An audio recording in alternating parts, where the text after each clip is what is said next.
Una joven de un pueblo muy tranquilo decidió salir a dar un paseo, pero jamás regresó. Su desaparición, sin dejar rastro alguno, sumió a su familia en el pánico y motivó una rápida llamada a la policía. Sin embargo, lo que ocurrió después desató la indignación de toda la comunidad, conocida por su estrecha unión y solidaridad. Este misterio se mantuvo sin resolver durante casi 30 años, hasta que, de forma inesperada, los detectives lograron descubrir la verdad detrás del caso de Danielle Hopchin.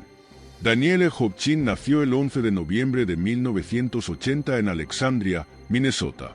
Fue la primogénita de una familia que pronto creció con la llegada de dos hermanos menores, un niño y otra niña.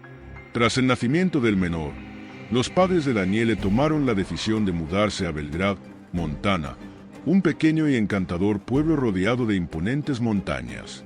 Aunque se encontraba lejos de las grandes ciudades, Belgrade era un destino turístico muy popular, conocido por sus pintorescos paisajes y actividades al aire libre, como el esquí y las caminatas por senderos montañosos. La familia Hopchin eligió este lugar no solo por su tranquilidad, sino porque ambos padres encontraron empleo como patrulleros en las pistas de esquí locales. Estos trabajos eran ideales para ellos, ya que compartían una pasión por la naturaleza y las actividades al aire libre. Este amor por la aventura se transmitió rápidamente a sus hijos, quienes desde pequeños participaron en diversas actividades en la naturaleza. La familia solía disfrutar de jornadas de esquí, caminatas, pesca e incluso paseos en bote por los ríos cercanos. Danielle, en particular, desarrolló un gran interés por la escalada, una actividad que le resultaba sencilla debido a su habilidad natural y al terreno montañoso que la rodeaba. A pesar de sus inclinaciones deportivas, Danielle también destacaba en el ámbito académico. En la escuela, no tardó en convertirse en una de las mejores estudiantes de su clase. Con tan solo 15 años, ya tenía grandes aspiraciones. Soñaba con estudiar medicina y especializarse en bioingeniería. Su dedicación y esfuerzo la hacían sobresalir entre sus compañeros, y su futuro parecía brillante y lleno de posibilidades. El 21 de septiembre de 1996, Belgrade celebraba su festival anual, un evento que reunía a todos los habitantes en un día lleno de música, espectáculos y momentos de convivencia. Como cualquier adolescente, Danielle tenía planes de encontrarse con sus amigos más tarde esa noche, pero antes de eso decidió aprovechar unas horas libres. En lugar de quedarse en casa, optó por salir a caminar por un sendero cercano al río, ubicado a las afueras de la ciudad. Antes de salir, su madre le pidió que regresara a casa a las 2 de la tarde. Como Danielle no tenía reloj propio, su madre le prestó el suyo para que pudiera controlar el tiempo. La joven lo tomó y salió con confianza, prometiendo no tardar. Pero, trágicamente, este paseo marcaría el inicio de un misterio que cambiaría la vida de su familia y conmocionaría a toda la comunidad. Danielle tomó una botella de agua y salió de casa alrededor de las 11:30 de la mañana, asegurando que regresaría a tiempo. Sin embargo, cuando las 2 de la tarde llegaron y pasaron, aún no había vuelto. Su madre comenzó a preocuparse, especialmente porque esperaban visitas en casa. Pensando que tal vez su hija había perdido la noción del tiempo, decidió ir en su búsqueda. Llevó a una amiga con ella y condujeron hasta el estacionamiento donde comenzaba el sendero. Al llegar, notaron la camioneta blanca de Danielle estacionada. Aunque solo tenía 15 años y técnicamente no podía conducir sin un adulto, sus padres le permitían usar el vehículo en ocasiones, dado que vivían en un pequeño pueblo tranquilo con poco tráfico. Y Danielle ya demostraba ser una conductora responsable.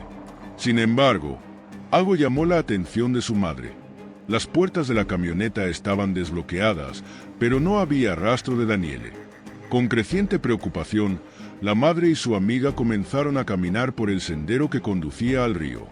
No habían avanzado mucho cuando encontraron las llaves de la camioneta y la botella de agua de Danielle tiradas en el suelo.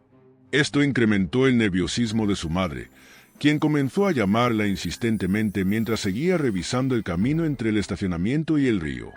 Ante la ausencia de respuesta y la falta de señales de Danielle, decidió no perder más tiempo y acudió de inmediato a las autoridades locales en busca de ayuda. En ese momento, la madre sospechaba que su hija podría haberse resbalado en alguna pendiente o sufrido un accidente, pues Daniele no llevaba consigo un teléfono celular. Condujo rápidamente hasta la estación de policía, y aproximadamente una hora después, los equipos de búsqueda llegaron al sendero para iniciar las labores de rescate. Los rescatistas peinaron el sendero y los bosques circundantes, inspeccionaron la orilla del río y revisaron cada rincón en busca de alguna pista, pero no encontraron ningún indicio de Daniele. Cuando cayó la noche, las temperaturas comenzaron a descender peligrosamente, acercándose al punto de congelación.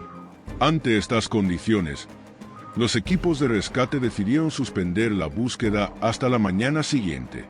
Sin embargo, la familia de Daniele, negándose a abandonar la zona, continuó buscándola junto a amigos y vecinos del pueblo. Organizados en grupos, se dispersaron para cubrir más terreno, decididos a no dejar piedra sin mover. Uno de estos grupos de búsqueda estaba compuesto por un hombre y sus 2 hijos, amigos de la hermana de Daniele. Equipados con linternas, se dirigieron hacia una zona boscosa cercana a la orilla del río. A unos cientos de metros del estacionamiento, algo inusual llamó su atención en el agua. Intrigados, se acercaron para inspeccionar. Al iluminar con las linternas, sus ojos se posaron sobre una escena desgarradora.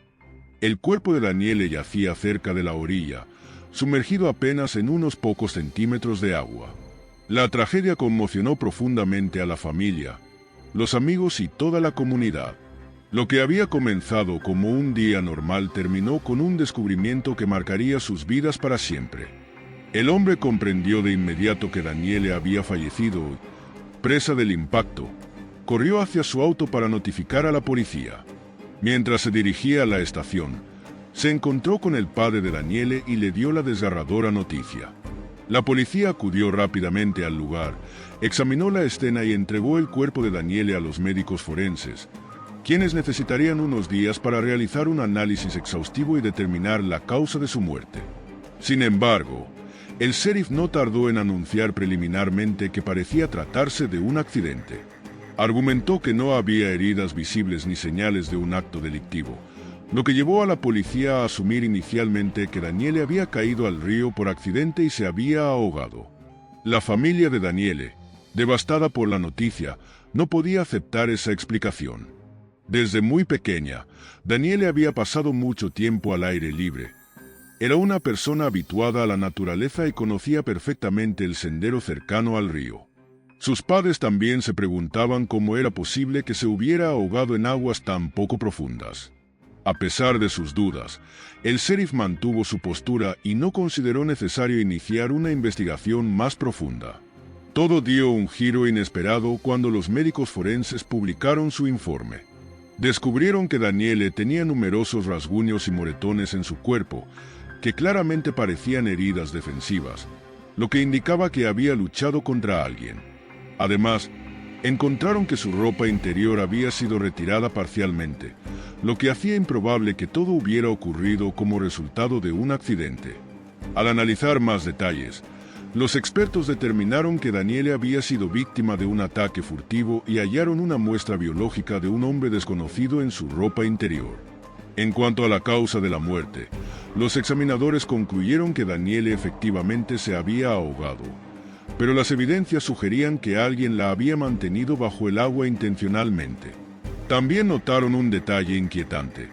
El reloj que Daniele llevaba en la muñeca fue encontrado cerca de su codo, lo que llevó a los expertos a teorizar que el agresor pudo haberla sujetado por los brazos, arrastrándola hacia el río.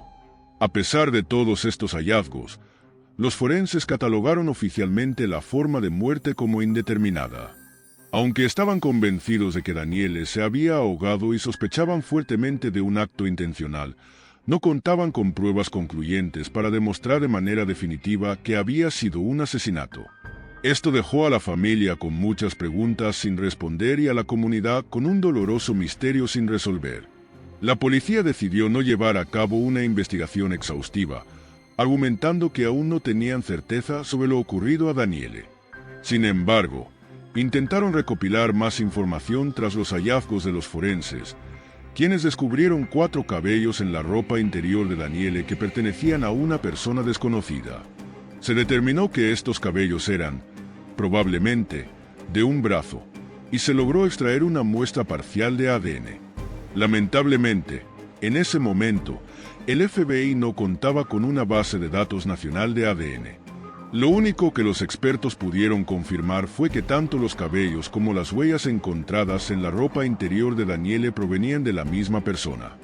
Durante una revisión adicional del lugar donde se halló el cuerpo, la policía descubrió la huella de una bota masculina en el suelo cercano.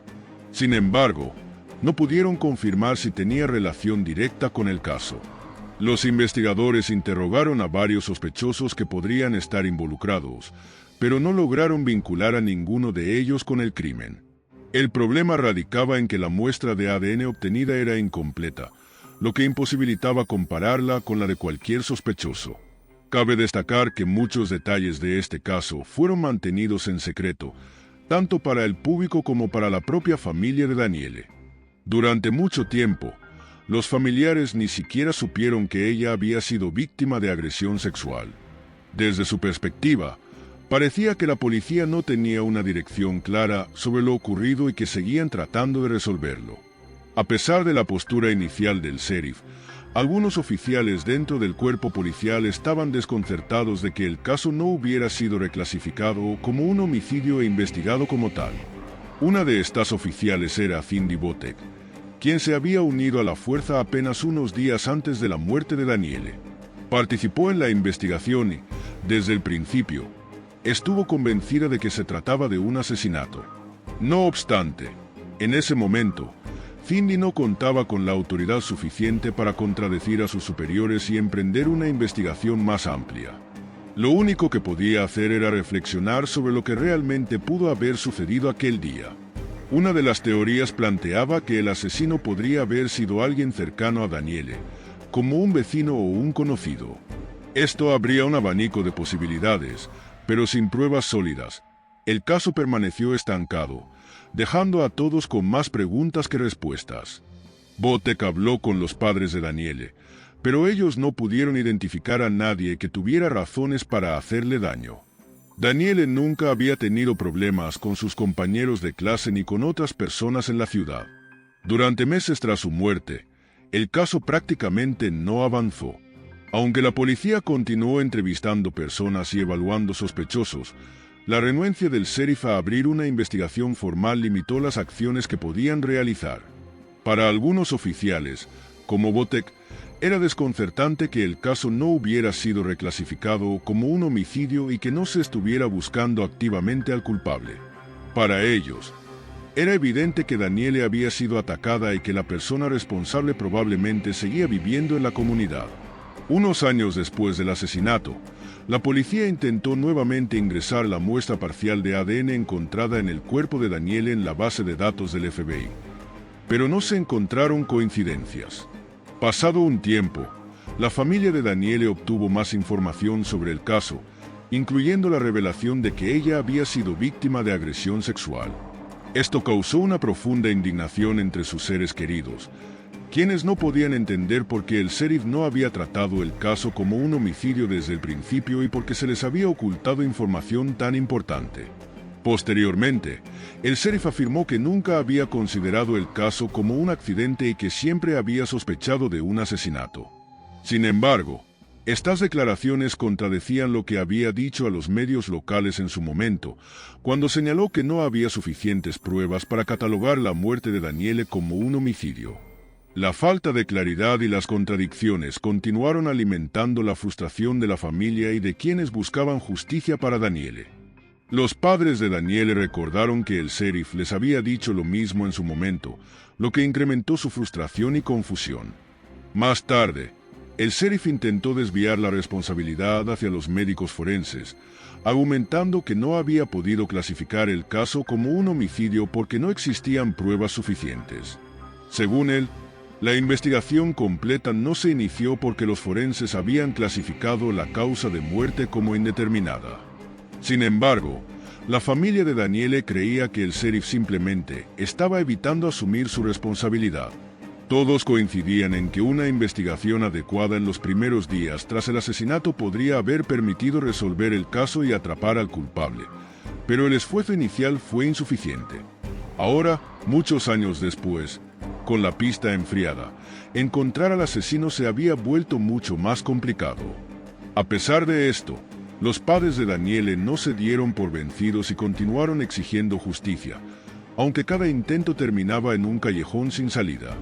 Finalmente, su hermana menor tomó las riendas del caso, dando entrevistas a los medios locales, contactando a investigadores y haciendo todo lo que estaba en su poder para que un día el asesino de Daniele fuera encontrado. En 2019, 23 años después del asesinato, la familia logró que la investigación se reabriera. Lamentablemente, esto no produjo avances significativos. La base de datos de ADN del FBI seguía sin ofrecer coincidencias, y el reexamen de los antiguos sospechosos no condujo a ninguna parte, dejando el caso nuevamente en el limbo. Todo cambió en 2021, cuando un nuevo sheriff asumió el mando del departamento de policía local. Este hombre había ingresado a la fuerza poco antes de la muerte de Daniele, y el caso lo había perseguido desde entonces. A diferencia de su predecesor, siempre creyó que se trataba de un asesinato. Ahora, con la autoridad necesaria, decidió iniciar una investigación completa. Sin embargo, después de tantos años, las pistas eran casi inexistentes, excepto por la muestra parcial de ADN del posible responsable. Consciente de la necesidad de un enfoque fresco, el sheriff decidió recurrir a la ayuda externa. Contrató a 2 expertos, un ex investigador de California que ahora trabajaba como detective privado y un especialista en análisis de ADN, buscando finalmente resolver el caso y dar justicia a la familia de Daniele. Trabajaron juntos para centrarse en identificar al propietario del cabello y del material biológico hallado en la ropa interior de Daniele. En primer lugar, enviaron las muestras a un laboratorio en California, que contaba con algunas de las herramientas de análisis de ADN más avanzadas. Después de eso, esperaron varios meses. Aproximadamente en agosto de 2023, el caso de Daniele fue finalmente reclasificado oficialmente como homicidio, casi 27 años después de su muerte. A principios de 2024, los expertos del laboratorio se pusieron en contacto con los investigadores, informando que aún no habían logrado identificar al dueño del ADN, pero habían alcanzado un logro importante. Gracias a sus herramientas, lograron obtener un perfil completo de ADN, lo cual representaba un avance significativo. Los investigadores luego enviaron las muestras a otro laboratorio en Virginia, con la esperanza de que pudieran utilizar la genealogía genética para rastrear el ADN hasta su propietario. Pasaron varios meses antes de que finalmente recibieran la llamada que tanto esperaban. Los expertos del laboratorio de Virginia les informaron que habían subido el perfil de ADN del perpetrador a bases de datos genéticas públicas, donde las personas comparten sus datos de manera voluntaria. El ADN se utilizó para rastrear a familiares mediante bases de datos genéticas, que han sido fundamentales para resolver numerosos casos a través de la genealogía genética, al seguir los árboles familiares de los sospechosos. Sin embargo, esta vez el caso tomó un giro inesperado, ya que, para sorpresa de los expertos, obtuvieron una coincidencia perfecta de inmediato. Resultó que el dueño del ADN había enviado su muestra de forma voluntaria a la base de datos, lo cual es poco común. El hombre era Paul Hutchinson, de 55 años, quien vivía en un pequeño pueblo llamado Dillon, a unas 100 millas del lugar donde fue asesinado Daniele.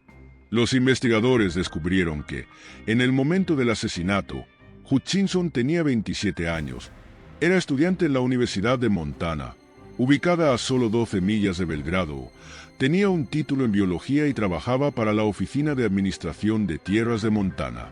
Paul también estaba casado y tenía 2 hijos. Lo que más destacaba de Paul era que no tenía antecedentes penales, ni siquiera el más pequeño delito. Ahora que la policía lo había identificado como sospechoso, necesitaban obtener una muestra directa de su ADN. El 23 de julio, se dirigieron a su lugar de trabajo para hablar con él.